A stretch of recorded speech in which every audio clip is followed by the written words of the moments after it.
Hi, hello, and namaste everyone. So, guys, behalf of today's day, let's see guidance from Lord Shani and Lord Hanuman. So, let's see. Okay, so here's the message from Lord Shani, and Lord Shani says here, learn from your challenges, embrace patience and perseverance.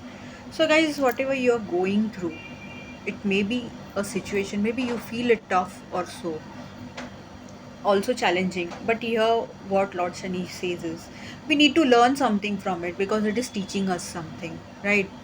At the same time, we need to have patience. We need to keep patience. But for the things, for the goals, for the wishes we really wish to have from bottom of our heart, we need to stay firm on that. Even if we are facing challenges, even if we need to keep patience, only then it will be rewarded, right?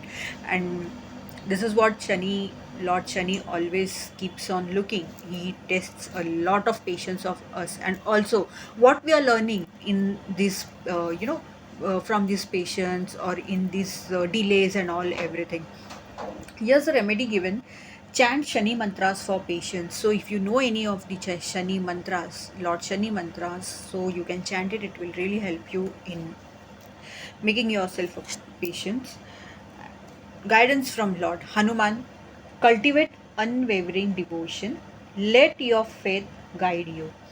So, guys, very clear cut message that you need to be more devoted. For that, you need to do some practices like your devotion, be it in anything, be it for your career, for your profession, for anything. It should be such that we say no, that we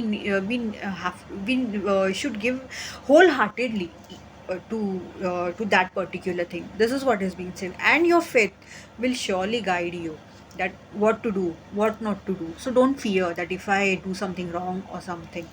And this is what is below is a remedy given that we can you can recite Hanuman Chalisa for devotion. Let's see another message. Be a warrior. So, the message here is be a warrior against negativity both within and without. As I fought against evil alongside Rama, protect yourself from negative influences and cultivate positive thoughts. A damn clear cut message. Here's a remedy given. Write down your negative thoughts or habits and symbolically burn the paper as a release ritual. Very, very important remedy. So, do perform this remedy if you're going through a lot of negative thoughts and all everything. Work on it. Thank you.